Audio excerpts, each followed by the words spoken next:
Hello, it's Thursday. And in 2 days' time, it's going to be Christmas Eve, and that means that the next day after that is actual Christmas, and I'm really excited. Are you excited? I'm excited.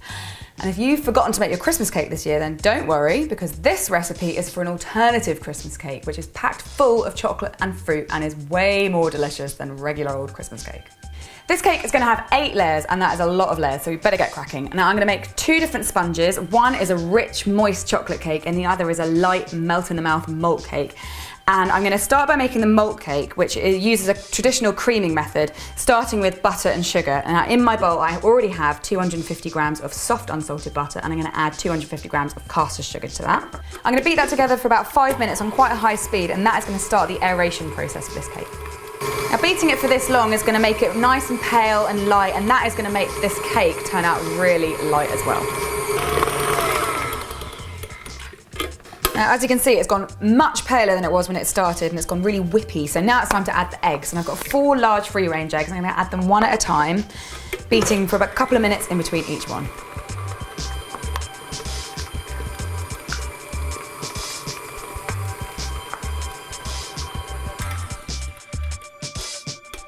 Now all my eggs are in, so it's time to get the dry ingredients mixed together, and I have 190 grams of self-raising flour, and I'm going to put that through a sieve, along with 10 grams of cocoa powder, a pinch of salt, and 40 grams of Horlicks. Now Horlicks is a malt drink powder, and it's really common here in England. Some of you have messaged me saying it was a bit hard to find. So look for, obviously, Horlicks. Look for Ovaltine as a similar drink. Milo's quite similar. Basically look online for a similar malt powdered drink. Add that to your butter, eggs and sugar mixture, and then mix it together on a slow speed, or fold it with a spoon.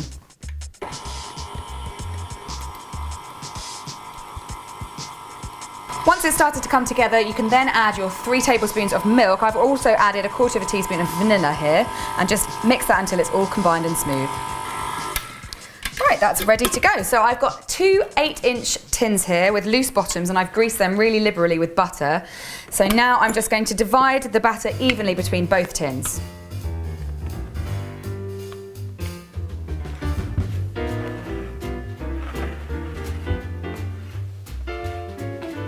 They just need to be baked now at 175 degrees Celsius for 25 to 30 minutes until a skewer comes out clean from the middle. While my multi-sponge is baking in the oven, I'm going to get on with making my chocolate sponge, and this is one of my favourite recipes, and it couldn't be easier to make. So in my bowl I have 265 grams of plain flour, 275 grams of caster sugar, 40 grams of cocoa powder, and I'm going to add 3/4 teaspoon of bicarbonate of soda and 1/4 teaspoon of salt, and I'm just going to give that a little mix. I'm going to put that to one side and get on with mixing my wet ingredients together, and I've got 200 grams of buttermilk, 180 millilitres of cold coffee, 160 millilitres of vegetable oil, and 3 small eggs.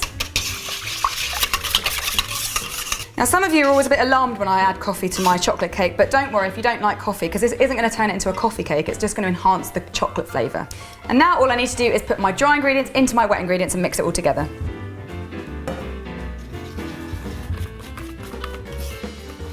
And once your batter is lump-free, it's time to put it into some tins. And I've got some more 8-inch tins which I've greased with butter. I'm going to pour that in evenly.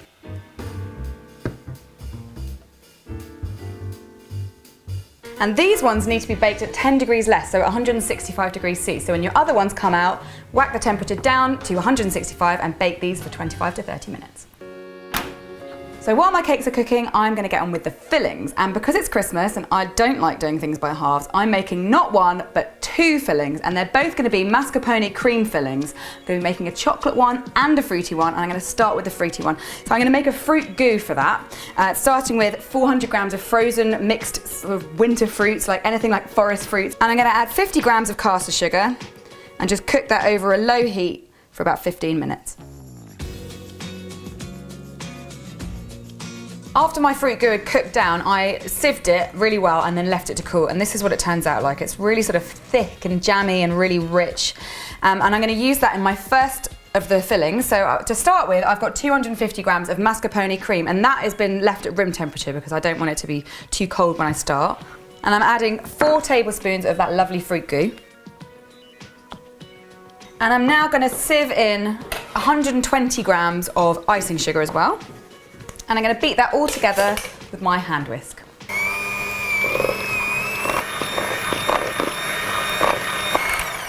Well, that is one of the most incredible colours I've ever seen, and it's completely natural, but we're not done there yet.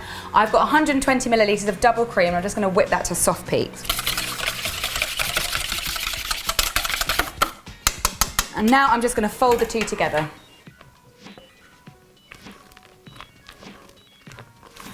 So that's one filling down, and it looks so pretty, but now we have the chocolate one to do, and that is exactly the same method, but instead of fruit goo, obviously, put in 100 grams of melted and cooled chocolate.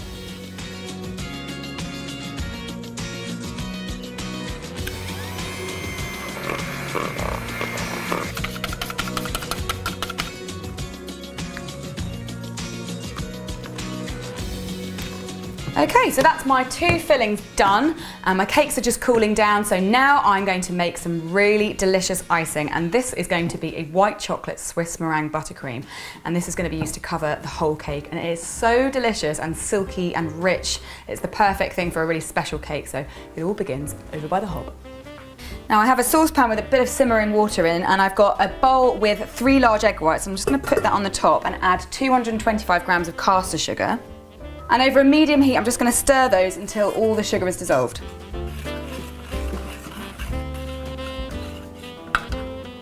Now that all the sugar's dissolved, I'm transferring it to my stand mixer, and I've got the balloon whisk attachment, and I'm going to pour that in and get it going on quite a high speed for about 10 or 15 minutes until it's completely cool.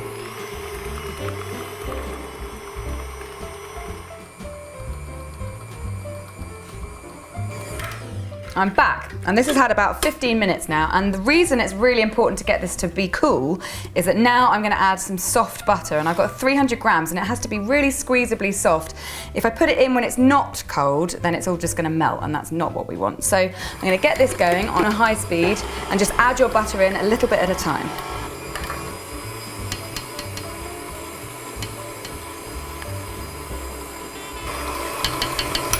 Okay, once all your butter's in, it's time to add the white chocolate, and I've got 225 grams which I've melted and now cooled down, and I'm just going to pour that in and mix it until it's really well combined.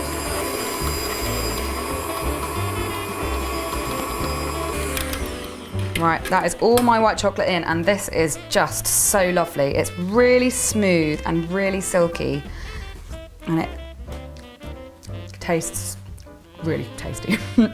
So I'm just going to put this to one side, clear the decks, and then we're going to get on with building this thing. Now you might notice that I've only baked 4 layers, and I promised you at the beginning that this cake was going to be 8 layers. That's okay, because I have split each one into 2, giving me 8 layers. Now you'll notice that I've already leveled the top and trimmed the sides, and if you want to see more about how to trim, level and fill a cake, then click on the link now. I'm going to start with a layer of chocolate cake. I'm going to put a nice dollop of the fruity filling and spread it out all over the cake. For a bit of extra tang, I'm just going to drizzle some of the fruit goo that I have left over on it. Next, a layer of malt sponge and a dollop of that yummy chocolate mascarpone filling. Now keep repeating that until you get to the top.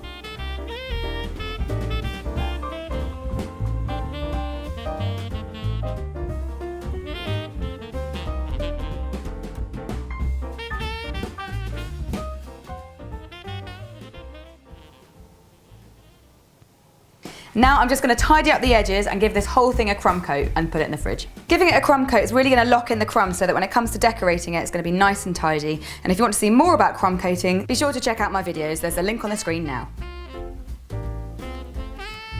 And that just needs to go in the fridge for at least half an hour. Now it's time to finish this guy off, and I'm going to cover it in that lovely Swiss meringue buttercream, and I'm going to keep it quite rough for a bit of texture to make it more snowy.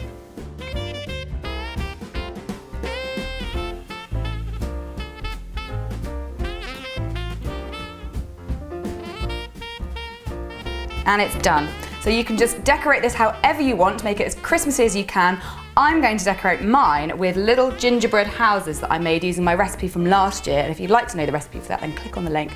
But for now, I'm just going to stick these in to create a little scene. And a little bit of crumbled meringue just for a bit of snow. So there it is, my delicious chocolatey and fruity alternative Christmas cake. This is going to make a really lovely centerpiece for your festive table. Thank you for hanging out with me on Christmas Eve. I cannot wait to see how your cake turns out, so please let me know how you get on by tagging me in Instagram using the hashtag CupcakeJemma, Twitter as well, that'll work. Also, if you haven't liked my Facebook page already, then go and do that. And I'll be back on Saturday with another festive treat. It's going to be an exciting Yule log, so I'll see you then. Bye!